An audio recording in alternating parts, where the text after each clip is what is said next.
Символ благородства, мужества и мудрости, верности. Таковым является герб Ингушетии.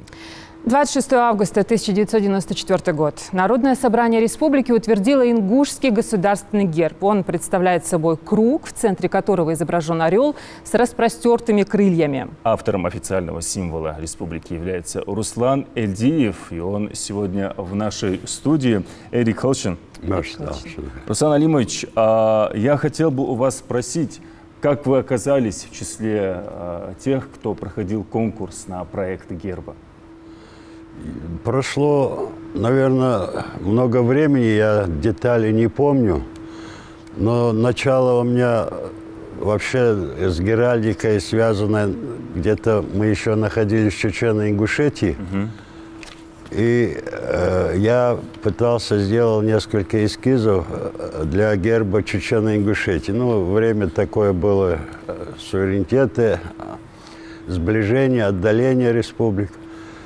Сделал Войнахская республика, хотел запустить вот этот название народа, но у нас говорят ингуши, это слово от слова ангушт произошло, нас так назвали извне, как бы. Чеченцы тоже, может, не совсем, как-то в Войнахе мы определиться, там много народов, так называемые ингуши, чеченцы, акинцы, мелхинцы. Еще там есть племена и народы. И вот всех их как-то объединить в единое целое. Но вы, наверное, должны знать из истории, какое-то время было непонятное такое местами, сумбурное. 92-й год, что принес, мы в курсе. В 93-м, по-моему, объявили этот конкурс. Я вернулся опять уже к республиканскому гербу Ингушетия. Ну, попытки были разные, но я все-таки исходил, что орел должен присутствовать. Во время конкурса я видел около десятка разных на конкурс представленных гербов. А вот у вас какие варианты были? Извините, что перебиваю. Помимо орла, что еще планировали? Помимо орла, вот я считаю, наша материальная культура – это башня. Это будут говорить там циновки, ковры, еще что-то, но выше башни мы не прыгнули. Эта башня, я вчера говорил на эту тему с вашей коллегой, она входит в классификацию, мировую классификацию башен, боевых башен. Там значится грузинская, испанская, ингушская как-то особо выделена. Изящная боевая ингушская башня. Вот мне это слово понравилось, я запомнил это. Ну, башня, да, и Крупнов, и другие ученые, исследователи объясняли, назвали это шагом в космос. Вот эта сама стройка, построенная эта башня, это шаг в космос. Ну, высоко оценивают. Мы не настолько, может быть, дорожим и чтим это, но факт остается фактом. Это номер, я бы назвал, один нашей материальной культуре. Я ее изобразил. Там пошли сложности разместить как орла, связать с башней. Ну, это называется прием композиция. Пытался, короче, как мог, так и сделал. Но совместил. Хотя были там не совсем хорошие такие слова, что надо было так, эдак, что там много предметов. На второй план я ввел туда горы, Мятлом, Башлом. Мятлом совершенно так, это недавно названо Столовой горой. Недавно, я говорю, в историческом смысле 100-200 лет. От слова Казбеги, там жил какой-то князь Казбек, и вот, ну, это русские назвали ее Столовой горой, сейчас она числится так, я имею в виду Казбек. А вот Мятлом, Столовая гора, ну, она действительно похожа на стол, Казбек, Башлом. Вот этот Башлом и наша, как бы, она священная была, Столовая гора называемая.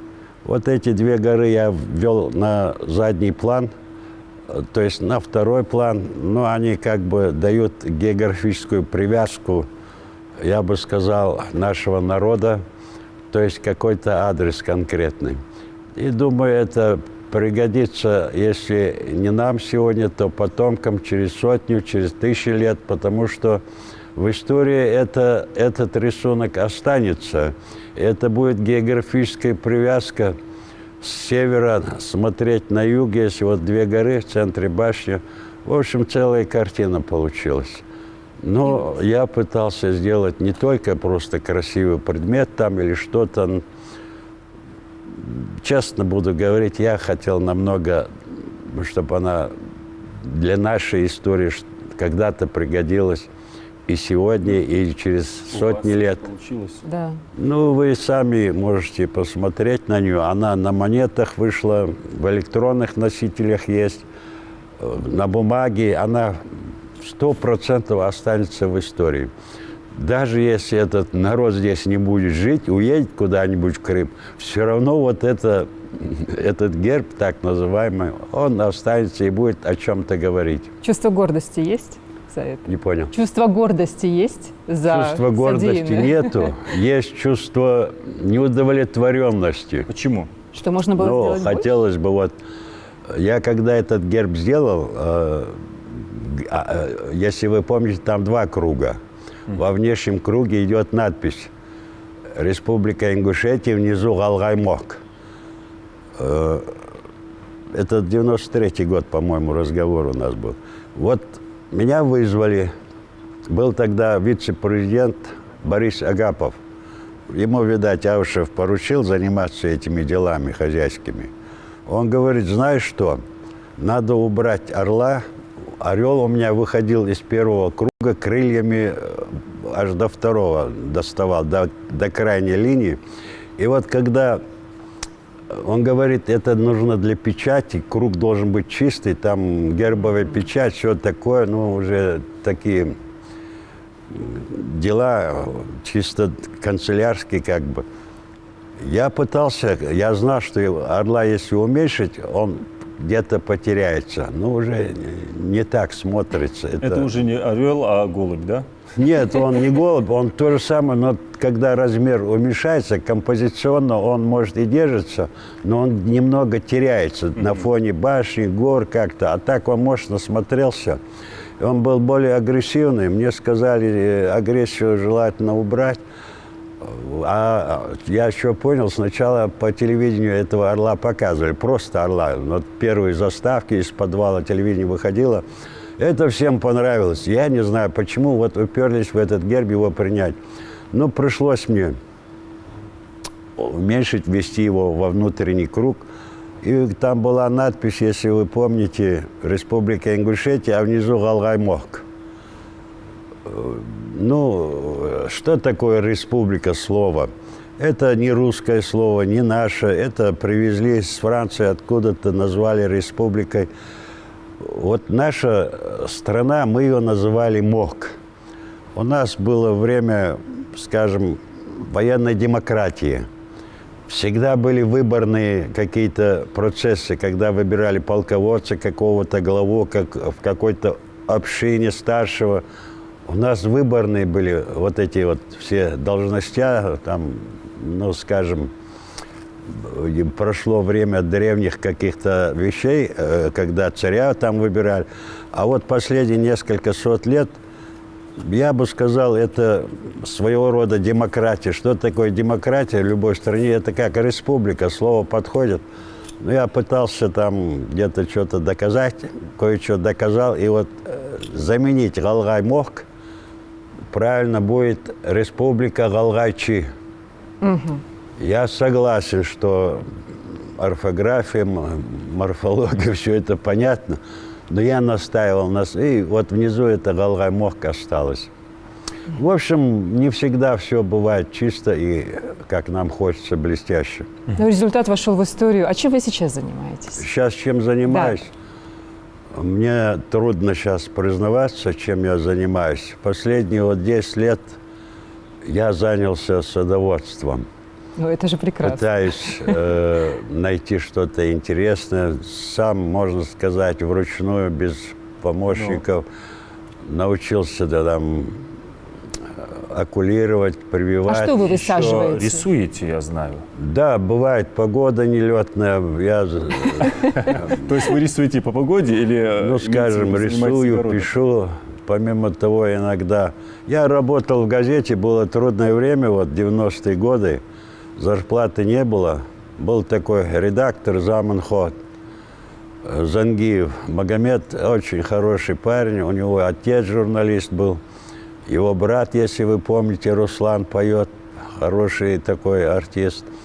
И вот он меня принял зачем-то, там нужен художник, там оформитель. И чтобы зарплату как-то, мне стыдно было просто получать зарплату, особо делать не...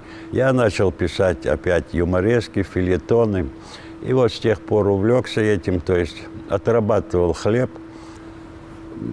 Опять же, меня, можно сказать, я являюсь членом Союза художников, там, не хотел вступать в Союз журналистов, но этот же Магомед настоял, я иногда пишу на темы этнографии, Это там, из-за истории. скромности? Не понял. Из-за скромности вы не хотели вступать? Да нет, наверное, больше, чтобы от других каких-то своих личных дел не отвлекаться. Да, но она меня, в принципе, ни к чему не обязывает. А удостоверение выписали, положил в карман, авось пригодится. Еще Вот. один результат в копилку. Да.